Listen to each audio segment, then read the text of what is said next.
book is The Whitlam Legacy, and the editor, Troy Bramston, joins me in the breakfast studio. Troy, good morning. Good morning, Fran. The book starts with a short contribution from the man himself. He calls it his valedictory message to the ALP. Sure, look, Gough Whitlam, as you say, Fran, is 97 these days. He doesn't give interviews anymore. He's no longer writing essays, and so he decided to term what is his foreword to this book as his valedictory message, particularly to the Labor Party. And he has three things he wants to say, and that is that it can learn from its history, its successes and its failures, including those while he was Prime Minister. He also has a phrase that he thinks sums up his contribution to public life, which is contemporary relevance. That is, that political parties must continue to be relevant to voters and they must continue to refresh their ideas.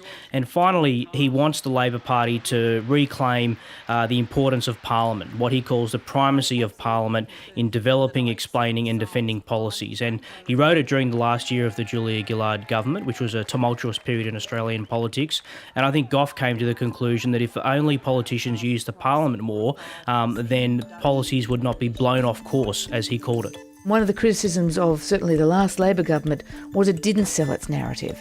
So was he observing that and thinking they just wasted that platform of the Parliament? I think he was looking at the Parliament, and he was looking at the chaotic nature of it all and a number of broken policy promises, and thinking to himself, look, if only the Labor Party was surer more about what it wanted to achieve and why it wanted to achieve it, and then it could explain those policies and defend them in the Parliament, the primary forum for Australian politics, then maybe we wouldn't have seen some of these backflips on things like carbon tax and watering down the mining tax and a number of other policies that became very contentious in the past few years. In this book, you've amassed a who's who of contributors. What are the competing arguments in this book, Troy? Well, I wanted everybody to have their say, people who were friends and some who I guess may describe themselves as foes, people who wanted to have their say about Gough Whitlam 40 years after he was elected.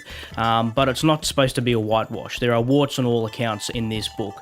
But I think the theme that runs through the book that I can draw out is the Whitlam legacy, which I think still endures in Australian politics. And I put it down to three things, Fran. And the first one is obviously he saved the Labor Party, I think, from oblivion. He's reformed to the Labor Party structures. His renovation of its policies in the late 1960s saved the Labor Party in Australian politics. The second thing is, interestingly, he came to power during the 1960s, and when he took over the leadership of the Labor Party and then became Prime Minister. So modern politics, I think, begins with the Whitlam era. What does that mean? Television. I mean, Gough Whitlam mastered that art. If you look at some of that old footage of politicians, from the 30s and 40s trying to deal with this medium in the 1960s, they were very uncomfortable. Billy McMahon wasn't a great television performer. Neither was Arthur Calwell, who Whitlam replaced as Labor leader. So he mastered that forum, which really changed politics. But also things like professional advertising, the It's Time jingle, the It's Time election campaign. Also detailed market research, using polling companies, using focus groups to fine-tune policies to better shape your message, and also professionalised campaigning, candidate training, target seats, all this kind of stuff. Some of that say that's a scourge of politics these days, all those things. Market research, politicians are too poll-driven, they're too slick, advertising campaigns are too slick. Sure, but nevertheless, these are things that change politics all over the world. And politicians who could use them effectively succeeded, and those who didn't obviously failed.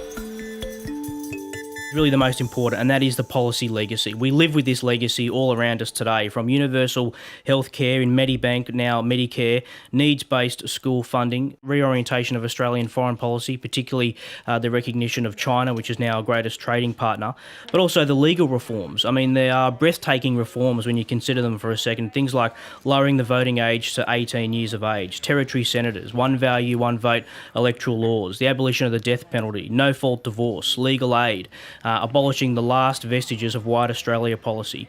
There's a whole lot of things that the Whitlam government did, even sewering the suburbs in Sydney, Melbourne and Brisbane. The list is staggeringly long, considering the Whitlam government only lasted just over 1,000 days. It's a lot to get going in those days, and I think no one argues with the breadth and the scope of that list, but plenty do argue with the capacity to implement all of those ideas. And the Whitlam government was also marked by political scandal, especially his second government. Now, Paul Keating was very briefly in that cabinet, the second cabinet. He remembered the atmosphere in the room there in his interview series with Kerry O'Brien. Let's have a listen. Well, it was thrills and spills, I think, and there was a big emphasis on the thrills because, it was a very reforming government. What can you remember of your first ministerial meeting with the full Whitlam ministry? Oh, well, it was a bag of fun, really. I walked into this little ante-room they had off the cabinet room in the old Parliament House, where you had a cup of tea and a scone. No one said a word to you. No welcomes, nothing. You're just there, you picked up your cup of tea and had it and looked at the papers.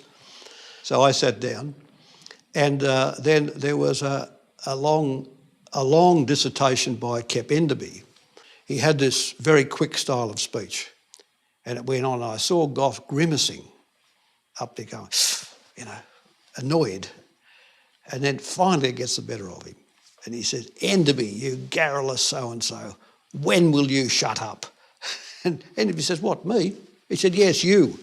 And Gordon Bryant, another minister, says, you shouldn't speak to him like that. He said, you shut up. Don't speak to me like that either, says Bryant back. What do you take from that, Troy? Was division or personal animosity a feature of the Whitlam government, or was it just the wheels falling off? Look, it was absolutely a chaotic time. I mean, the Whitlam government could have been much better in terms of managing itself administratively. It would have been better if there weren't those scandals. The loans affair was an absurd, ridiculous scandal with the attempt to borrow US $4 billion from a Pakistani commodities trader. It's unthinkable today, isn't it? Absolutely. And they spent too much money. They spent it too quickly. The size of the public sector grew. But, these things should not cloud out the broader legacy. And what I've tried to do in this book after 40 years is let's look at all these things together. And yes, it was a chaotic and often shambolic government, but it still left, despite all that, an incredible legacy of policy achievement. Is it fair to say that Labor has suffered from a perception since that it's not, the best manager of the economy? Is that one of the throwbacks? Yeah, look, it is. And certainly, Susan Ryan often used to tell me that in the Hawke government, when she sat around the cabinet table, there was no place for an unreconstructed Whitlamite. Yet, in their other moments, both Paul Keating and Bob Hawke have said, look, without Gough, we wouldn't be here today. They said that when they were running the country in the 1980s and 1990s. And it gets back to that other point we talked about his changing the Labor Party and making it electable again. So, yes, there's all the Whitlamites, there's that legacy, a whole generation who came in inspired to politics by Gough Whitlam and those big ideas, and yet today it's almost an insult, isn't it, that people, I remember the Coalition kept on describing, the last Labor government as the worst government since Whitlam, the worst Prime Minister since Whitlam, all these kind of comments. Yeah, and I think it's very unfair. I think it's a comment that ignores sheer facts. I mean, we've talked about some of them, whether it's China, healthcare, schools funding, the legal reforms, even removing the final troops from Vietnam, freeing conscientious objectors from prison, the new national anthem. I mean, we can go on all day, Fran, and talk about these achievements. And the thing is that they were done. So when the Whitlam government went out in 1975 with the dismissal, Medibank was up and running. Now, Julia Gillard and Kevin Rudd might like to talk about the National Disability Insurance Scheme or the Gonski funding being done and as achievements. Well, frankly, they're not.